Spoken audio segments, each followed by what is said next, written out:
It started like any other birthday celebration in Mrs. Harper's third-grade classroom. Streamers hung brightly on the whiteboard. Cupcakes sat in neat rows. A big round cake stood at the table's center, cloaked in blue and green frosting with plastic dinosaurs roaring across the top. But the dog knew.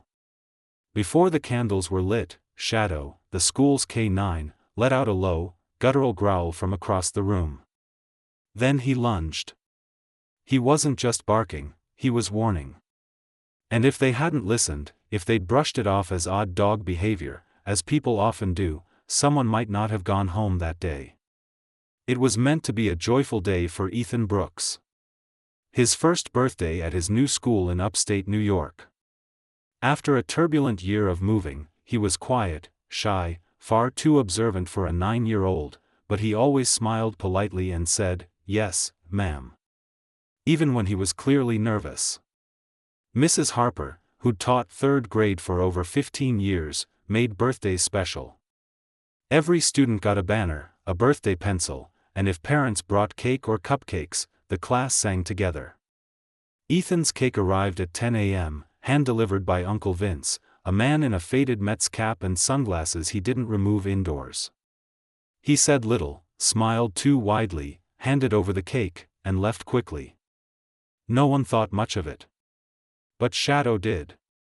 Shadow was a 6-year-old German Shepherd, certified in narcotics and weapons detection. Officer Sarah Coleman, his handler, had been with him since his first year on the force. They'd transitioned to a school safety team after an incident the prior year prompted the district to place K9 units in all elementary schools. Shadow never acted out, never barked without cause, never growled at a student, visitor, or janitor. But today, the moment that cake entered, he wouldn't stop staring. "Sarah, your dog's acting funny," Mrs. Harper joked, adjusting party hats. Sarah was already moving. Shadow stood stiff, tail high, nose twitching. He wasn't watching the kids.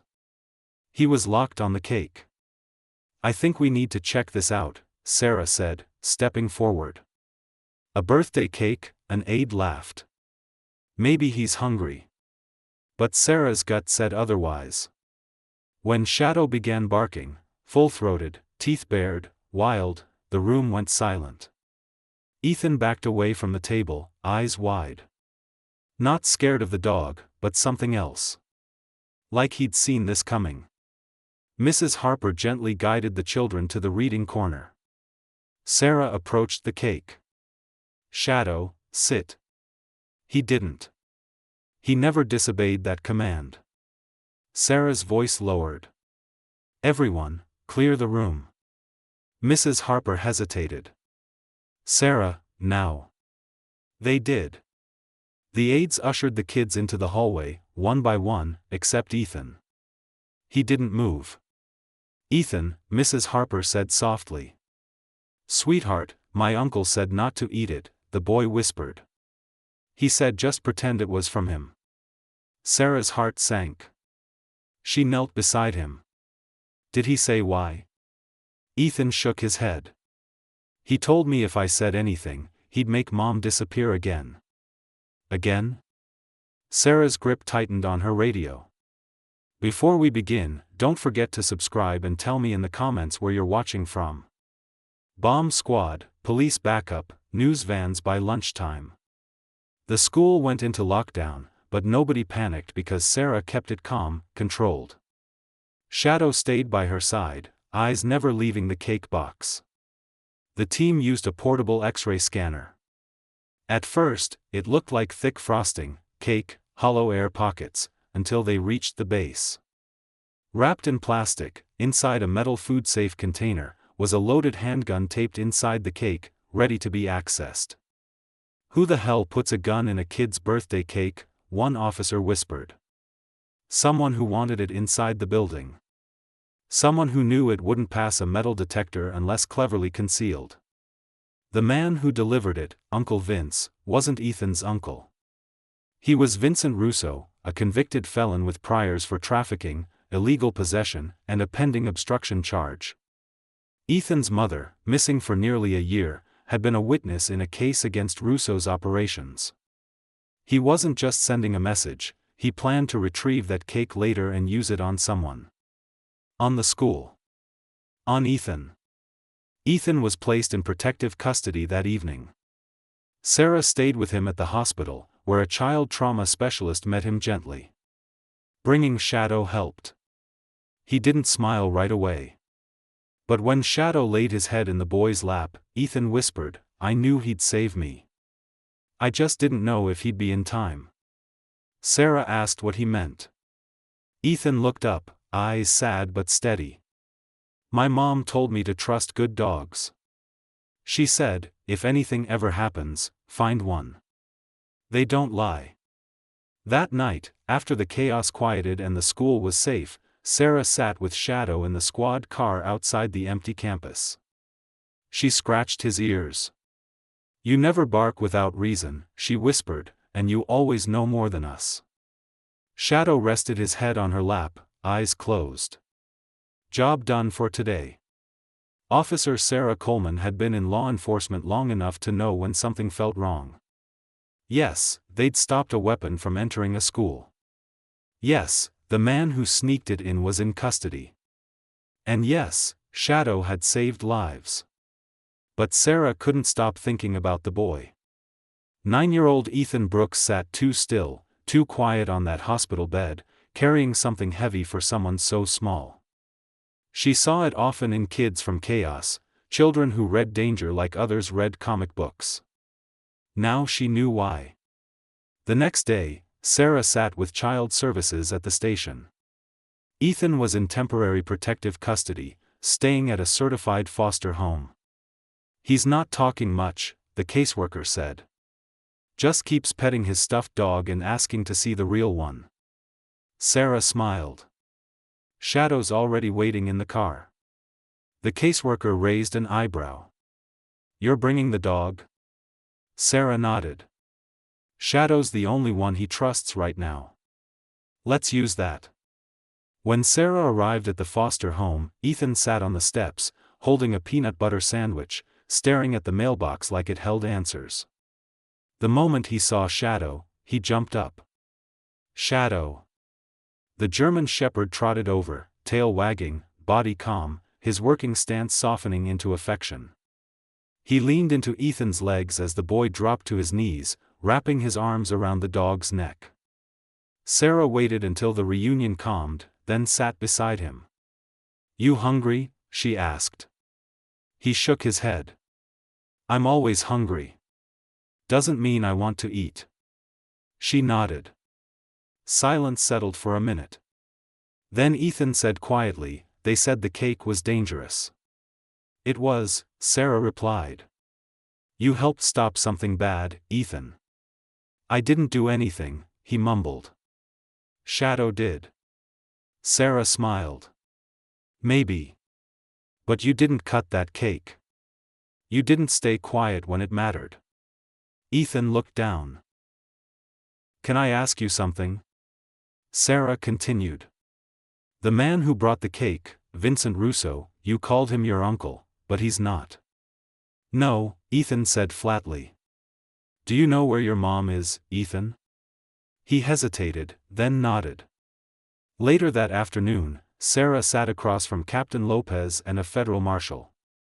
"We have a name," she said. "Emily Brooks, Ethan's mother. Missing almost 11 months. Lopez leaned back. "We assumed she disappeared voluntarily. She was set to testify against Russo, then vanished. Witness protection failed." "She didn't run," Sarah said. "She was hiding. Ethan says she's in a safe house in upstate Vermont.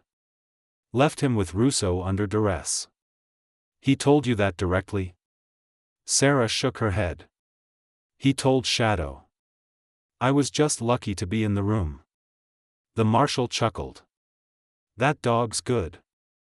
"He's more than good," Sarah said. "He's why this kid's alive." 2 days later, a federal team extracted Emily Brooks from a remote cabin near Montpelier. She'd been living under an alias, no phone, no internet, minimal contact. She cried when she saw Sarah and whispered, "Is he okay?" Ethan was brought to her that afternoon. The moment they saw each other, the room melted. Every wall Ethan had built crashed down as he sprinted into her arms. "I missed you so much," he sobbed. "I missed you more," she said through tears. "I wanted to come back. I didn't know if it was safe." Shadow sat near the doorway, quietly watching. Emily reached out, patting his head. "I owe you more than I can say." Back at the precinct, Sarah reviewed the case file. Vincent Russo wasn't just scaring Emily. He was part of a network using kids and families as pawns. The gun in the cake was meant for leverage, to coerce Emily out of hiding, knowing she'd hear about it and come running. He hadn't expected Shadow. A week passed. Emily and Ethan were placed in full federal protection, tighter security, no back doors, with a promise they'd be watched until the trial. Before they left, Emily asked for one last meeting. Sarah brought Shadow, of course. At a quiet park near the courthouse, Emily bent down and looked Shadow in the eyes. "I don't know how to thank you in a way you'll understand," she said softly. "But you saved my son. You saved me. Even if the world forgets, I never will." Shadow sat, tongue out, eyes calm. He didn't need words. He already knew. That evening, Sarah drove home, Shadow in the passenger seat, head out the window, ears flapping in the breeze. "You're something else," she said, smiling. Shadow huffed. Sarah looked ahead, the town passing in blurs of light and green. "We get into this job thinking it's about the badge," she said. "But the best work we do, no one sees." And that was okay. Sometimes saving one kid was enough. The courthouse was quiet that morning. Birds chirped outside, spring breeze curling through old trees on Main Street. Inside, marble halls echoed with murmurs of lawyers and court officers shuffling files. But in the waiting room outside courtroom 2B, Sarah Coleman wasn't listening. She watched Shadow, who'd been lying quietly by her feet. Now his ears were forward, body rigid, nose pointed toward the hallway. "What is it, boy?" Sarah whispered. Shadow growled low, not panic, just warning. Sarah's hand dropped to her sidearm, eyes scanning the corridor. She knew that sound too well. Something was off. Inside the courtroom, Emily Brooks sat on the witness stand, preparing testimony to send Vincent Russo away for life. Ethan wasn't there, staying in a safe house with marshals and a caseworker, surrounded by woods and guard dogs. Emily had insisted he stay out of court. Sarah agreed. Emily's hands trembled as she gripped the chair. "I just want this over," she'd told Sarah. "I want to walk without looking over my shoulder." Sarah nodded. "Then let's get you there." But outside, Shadow's growl told another story. It wasn't over. Not yet. They came dressed as delivery drivers, two men, one with a clipboard, the other wheeling a covered cart that looked like food trays. Security barely blinked, the courthouse ordered lunch daily for jurors. But Sarah was moving, Shadow's leash tight as she walked toward the side hallway. When the men turned the corner, they froze. So did she. "Where's this going?" Sarah asked, voice steady. One smiled too quickly. "Judge's chambers, lunch drop." "Funny," Sarah said. "Judge Larson's not in today." The second man turned to bolt. Shadow lunged with terrifying precision, clamping onto his arm, dragging him down as the other tried to run. Sarah shouted, drew her weapon, and ordered him to the floor. It was over in seconds. Both men cuffed. The cart was searched, no food, just camera equipment and a duffel with handcuffs, zip ties, and a stolen security badge. They weren't there for lunch. They were there for Emily. The courtroom was evacuated.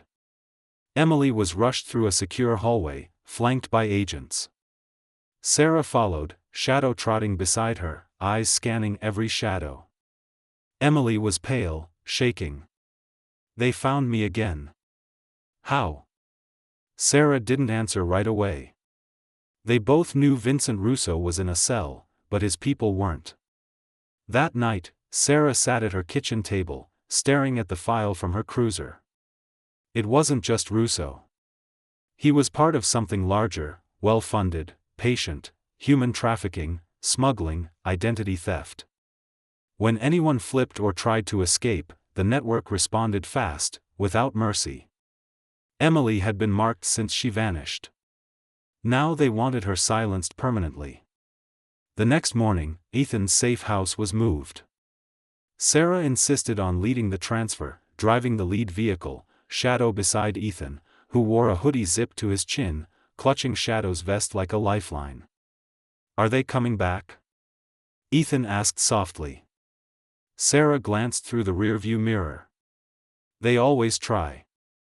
But we're ready." Ethan didn't reply, just whispered, "I dreamed about the cake again." This time, it opened by itself.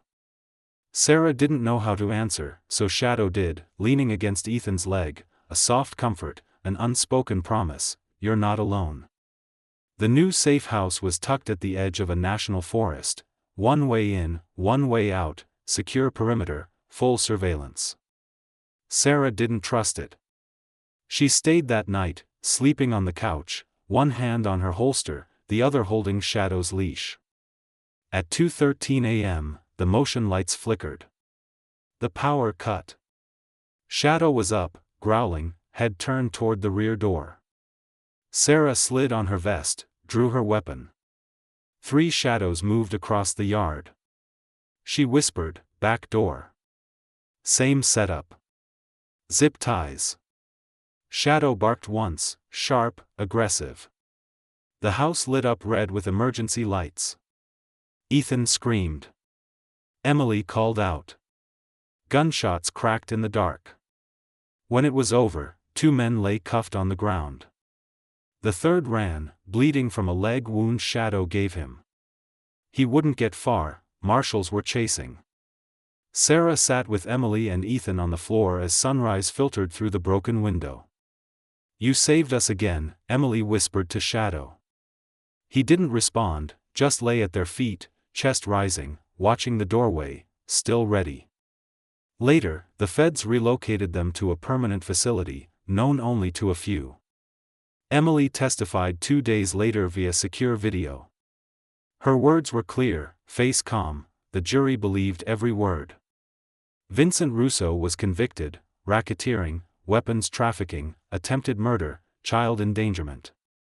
He'd never see daylight. But Sarah wasn't celebrating. Not yet. There was one more name in the file Russo carried, one more lead, local. That night, Shadow lay in the passenger seat as Sarah watched the town's lights roll by. He was tired. So was she. But they had one more stop. Sometimes Evan Holt, a mid-level intelligence officer on a regional anti-trafficking task force. Sarah had worked with him once, maybe twice.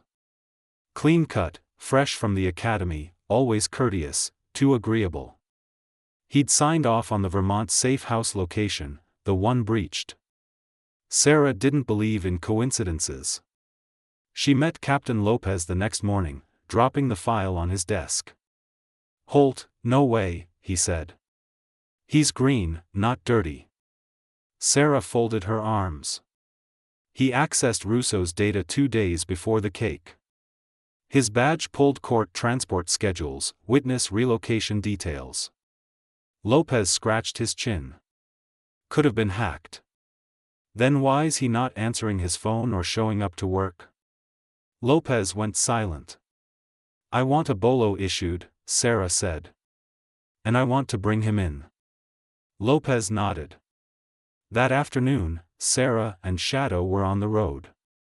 She'd tracked Holt's car to a property 2 counties over, an old hunting cabin near the state line, not in his name.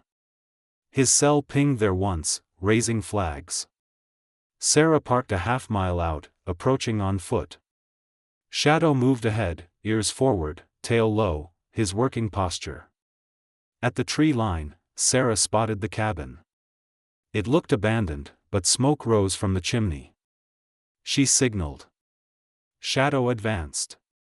Inside, Evan Holt sat at a battered table, staring into lukewarm coffee. He didn't flinch when Sarah kicked the door open, didn't reach for a weapon. He raised his hands. "I figured you'd come."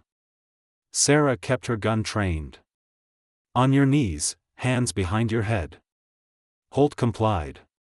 "You don't understand," he started. "Oh, I understand," Sarah snapped. "You sold out a mother and child to a trafficking ring. You handed over safe house info that nearly got them killed." "It wasn't like that," he snapped. "You think this is black and white? I didn't have a choice." "You had a badge," Sarah said. "That's the only choice that mattered," Shadow growled, standing between them. Sarah cuffed him, read his rights, and said nothing more on the way back. In the interview room, Holt talked, not from remorse, but because he was out of options. "They paid me," he said, voice flat. "Not cash, not directly. My sister needed a medical procedure. They knew, covered the bill, then asked for favors. At first, basic intel. Then it got deeper." "How deep?"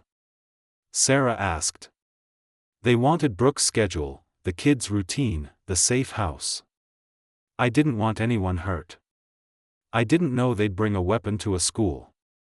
"You didn't care," Sarah said. "You stopped caring when it got messy." Holt looked down, silent.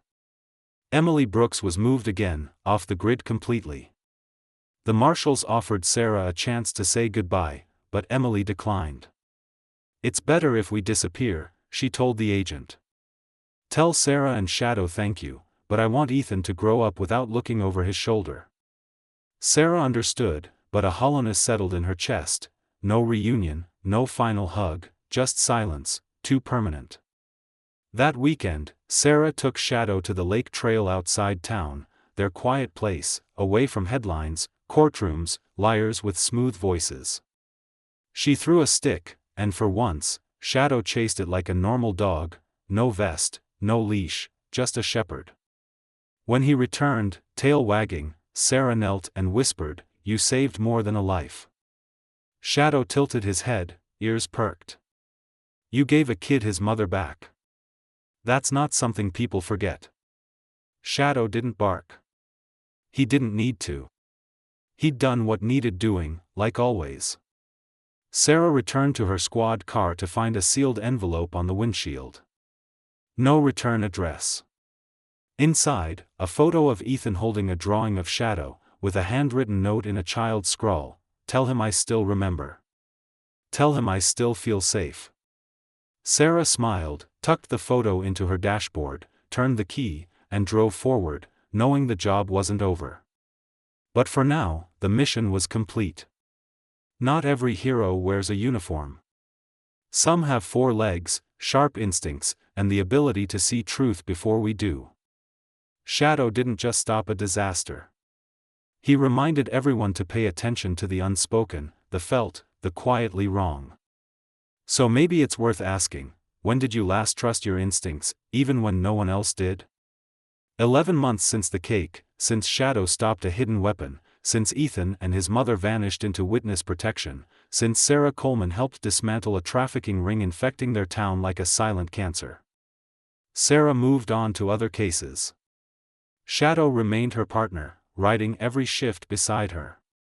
But on quiet days, she wondered about Ethan. Did he sleep through the night? Did he still hold that stuffed animal Shadow had nudged? She didn't expect the call that brought it back. Dispatch buzzed at 7:43 a.m. Unit 212, report to Pinewood Trailer Park, Lot 18. Welfare check, Child Protective Services. Possible minor at risk. Sarah clicked the mic, 212 en route. It sounded routine, a neighbor complaint, maybe a kid skipping school. She'd seen it before. But halfway there, Shadow stood in the passenger seat, ears perked, eyes focused. "You sense something?" Sarah asked. He didn't bark, just stared. That was enough. She flipped on her lights, accelerated. The trailer was barely standing, peeling siding, a screen door off one hinge, and garbage bags piled by the porch. A faded pink tricycle lay in the yard, half swallowed by weeds. Sarah stepped out, Shadow at her side. The CPS worker waited at the porch, mid-30s, hair in a bun, clipboard clutched tight. "Name's Tara," she said. "Anonymous tip. Said a child living here without a guardian, possibly a runaway or abducted minor. Knocked twice, no answer." Sarah nodded. "Let's be careful." She motioned Shadow forward. He sniffed the air, moved up the steps deliberately, no barking, no growling, just that alert posture Sarah trusted more than any gut feeling. He stopped at the door, sat, waiting, listening. Sarah knocked firmly. "This is Officer Coleman with local police. We're here to check on your safety. If anyone's inside, please come to the door." Nothing. She tried again. Silence. Then, a whisper behind the door, a child's voice. "Are you the one with the dog?" Sarah crouched low. "Yes, his name's Shadow. He's safe. So am I. Are you okay?" A pause. The door unlocked, creaking open. A girl, maybe 8 or 9, hair tangled, oversized hoodie, bruises on her knees. Her eyes were sharp, alert, like someone who'd learned adults couldn't be trusted. Shadow stepped forward, nudging her hand with his nose. She didn't flinch. She knelt, hugged him like she'd known him forever. Her name was Lila, and no one knew she existed. No school records, no birth certificate, no recent medical visits, just an old photo from a missing child flyer 3 states over. She'd vanished from a shelter 2 years ago, moved place to place by people promising safety and new homes. But Lila learned silence and how to survive it. She wouldn't talk to the CPS worker, barely looked at the officers who arrived, but she talked to Sarah and trusted Shadow. That evening at the station, Sarah sat beside Lila on a bench. "Want something to eat?" she asked. Lila shook her head. Sarah set a granola bar on the bench. "You don't have to say anything," she said. "But this station, you're safe here. No one's going to hurt you." Lila looked up. "They said that before." "I know," Sarah said quietly. "They said it to Ethan, too." Lila blinked. "Who's that?" "Someone like you. Someone who kept quiet because no one listened, until a dog did." Lila reached for the granola bar, opened it slowly. She didn't smile, but didn't look away either. Sarah worked the phones that night, calling shelters, cross-referencing flyers, and digging into archived case files. By midnight, they confirmed. The next morning, Lila spoke, not to the therapist, not to the social worker, to Shadow. Sarah watched through the observation window as Lila whispered into his ear, like he could carry her words somewhere safe. Later, Sarah sat beside her. "Can I tell you a secret?" Lila asked. "Of course. My mom's still alive. They said she was dead, but I heard one of them on the phone. She's in hiding. Do you know her name?" Lila nodded. "Clara. Clara Summers." Sarah jotted it down. "Do you know where she is?" Lila hesitated. "No, but I think she's looking for me." By noon, Sarah had a task force digging into every trace of Clara Summers. By evening, they found something. A woman using that name had filed a police report 3 years ago, just after Lila went missing, under a different name. She believed her daughter was taken by someone inside the child welfare system, claimed her parental rights were fraudulently terminated. She was dismissed as unstable, labeled unfit, and disappeared. Sarah's heart pounded. They were doing it again. Later that night, Sarah took Shadow to Lila's temporary shelter. She knocked gently. Lila opened the door and smiled. A real one this time. You brought him back, she said. Of course, Sarah replied. He's been waiting to see you. Lila knelt, hugged Shadow again. For a moment, everything stilled, just a girl, a dog, and the quiet between them. It was a Tuesday when they found her. A woman matching Clara Summers' description was spotted in a rural clinic outside Roanoke, Virginia. She'd come in with a fractured wrist, no insurance, no ID. When the nurse asked her name, she gave a false one, but when shown Lila's photo, she burst into tears. The nurse knew something was wrong and made the call. By the time Sarah arrived at the clinic, Shadow by her side, Clara sat in a quiet room, a blanket over her shoulders, fear in her eyes, not of being caught, but of being believed. Sarah sat across from her. You're not in trouble, she said. We've been looking for you. Lila's alive. She's safe. Clara's hand flew to her mouth, eyes welling. Does she remember me? She does, Sarah said. And she never stopped hoping you were out there. The woman broke, no defenses, just a mother trying to find her daughter in a system keeping them apart. Back at the shelter, Lila sat at a table, drawing, half a page of uneven lines, soft colors. When Sarah stepped inside, Lila looked up. Shadow trotted in first, then Clara. Lila didn't move at first, staring at her mother like watching a dream cross the threshold. Then she stood, ran, and hugged her, no words, no speeches, just a hug that didn't let go. Sarah turned away, hand on Shadow's neck. He didn't move, just watched, calm and proud. Over the following weeks, things moved fast. DNA confirmed the match. Court documents stripping Clara's custody were overturned after evidence showed her signature was forged, records manipulated. Agents tied the fraud to the same trafficking network Vincent Russo worked for, revealing what happened to Ethan and Emily wasn't a one-off. It was calculated, sinister. But thanks to Lila's voice and Shadow's instincts, that chain was broken. Weeks later, Sarah met Clara and Lila at the courthouse as the judge restored custody. Lila clung to her mother's side, holding a stuffed dog under one arm.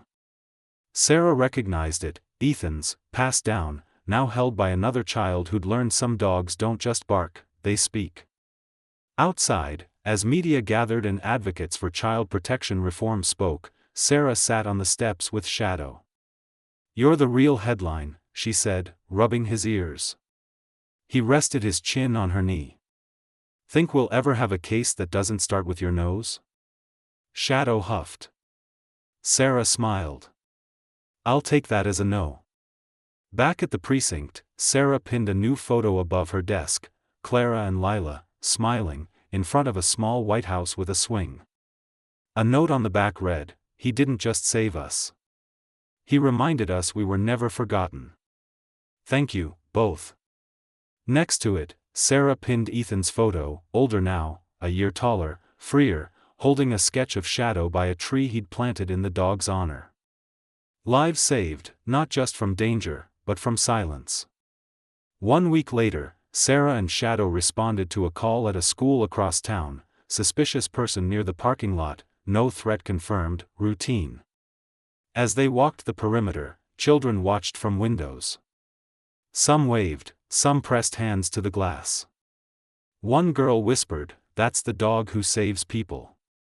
Sarah glanced down. Shadow looked up, and for a moment, the world felt quiet, right, whole. Sometimes the strongest voices come from those who can't speak, a dog's growl, a child's silence, a mother's tears. The question isn't whether the danger's loud enough to hear, but whether we're listening when it's quiet. Shadow didn't just stop a gun in a cake. He stopped a system from swallowing 2 children whole. He did it the only way he knew, by never ignoring what others dismissed. When did you last trust a quiet warning, even if it came from an unexpected source? Share your thoughts in the comments below.